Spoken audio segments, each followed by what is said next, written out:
الغرض حضرت یوسف علیہ السلام نے اس وقت اپنے بھائیوں سے کہا، تم سب کو میں نے خطا ماضی سے معاف کیا اور اب تم لوگ کچھ غم نہ کرو، اور میں دعا کرتا ہوں کہ خدا تم پر رحم کرے، اور میں نے تمہاری ساری تقصیریں معاف کیے، اور اللہ تعالیٰ بھی تمہارے گناہوں کو معاف فرمائے۔ اب تم کو لازم ہے کہ ہماری ملاقات جلد ہمارے باپ سے کرواؤ، تب تو تمہارا چھٹکارا ہے۔ بھلا یہ تو مجھے بتاؤ کہ میرا باپ کی آنکھیں کس طرح جاتی رہیں؟ انہوں نے کہا کہ آپ کے پیراہن آنکھوں پر رکھ کر شب و روز روتے روتے اندھے ہو گئے۔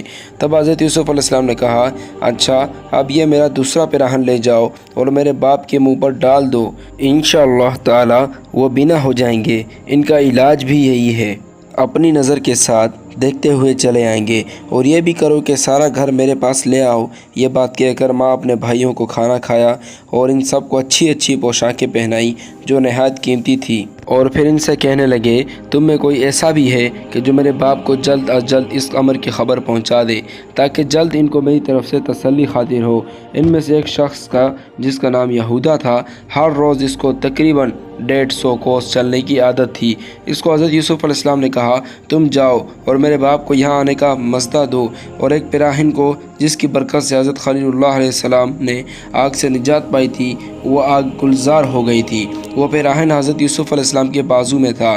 جب ان کے بھائیوں نے ان کے کنویں میں ڈالا تھا تو اسی پیراہن کو کھول کر آپ نے یہودا کے ہاتھ میں دیا، اور پھر بولے کہ یہ میرے باپ کے منہ پر ڈال دو، اللہ تعالیٰ کے فضل و کرم سے میرے باپ کی آنکھیں ٹھیک ہو جائیں گی، اور وہ اپنی آنکھوں سے دیکھتے چلے آئیں گے میرے پاس۔ اور یہ بھی تاکید کی کہ جب تم مصر کے دروازے سے باہر ہو جاؤ تو اس پیراہن کو کنعان کی طرف ہوا کا رخ پر رکھنا، تاکہ وہ میری پیراہن کی جلد میرے باپ کو پہنچے۔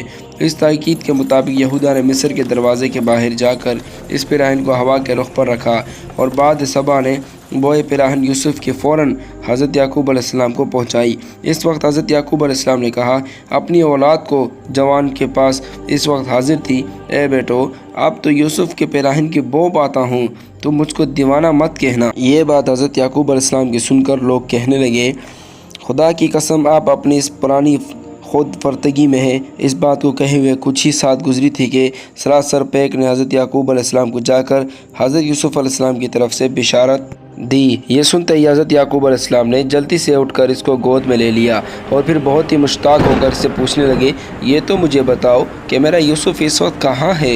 وہ بولا کہ یوسف کو ہم نے مصر میں پایا، اور ملک مصر کے بادشاہ ہیں بنیامین اور دوسرے جو بھائی وہاں موجود ہیں وہ سب اچھی طرح آرام سے ہیں، اور میرے پیچھے یہودا بھی آ رہے ہیں، اور وہ اپنے ہمراہ یوسف کو دیا ہوا ہے کرتا لے کر آ رہے ہیں۔ اور حضرت یوسف علیہ السلام نے چلتے وقت یہ تاکید فرمائی تھی کہ یہ کرتا میرے باپ کے منہ پر ڈال دیجیے گا، اللہ تعالیٰ کے حکم سے وہ بینا ہو جائیں گے، لہٰذا وہ کرتا لا کر آپ کے منہ پر ڈالیں گے تاکہ آپ کی بینائی ٹھیک ہو جائے۔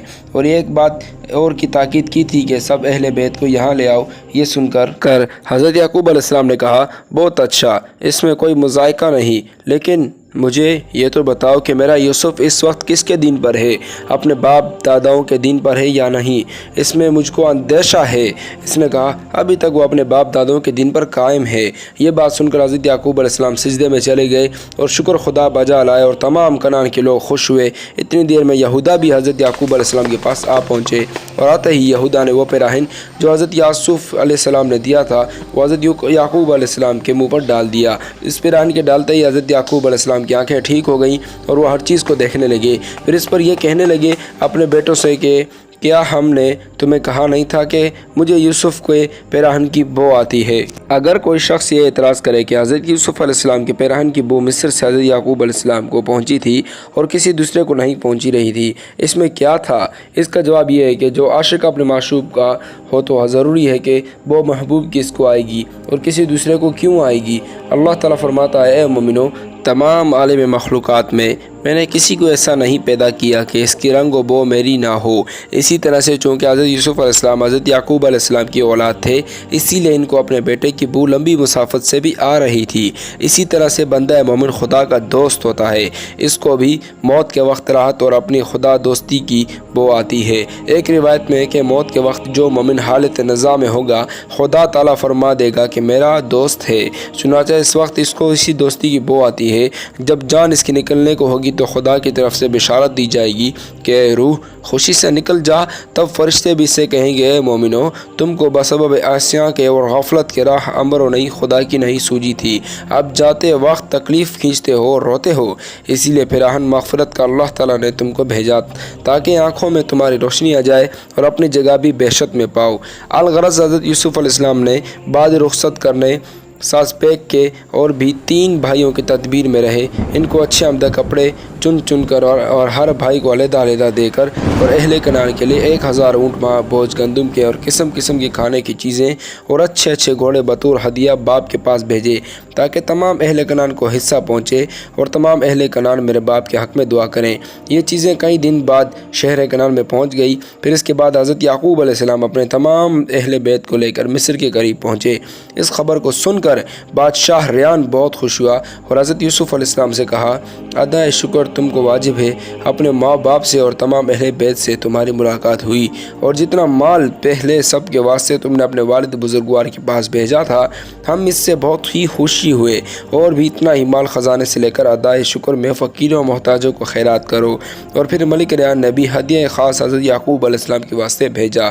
اس کے بعد حضرت یوسف علیہ السلام نے فرمایا، تمام مصر کو دیابۂ رومی سے آراستہ کرے اور مقامات نئے نئے جگہ کو بہترین طریقے سے آراستہ کریں۔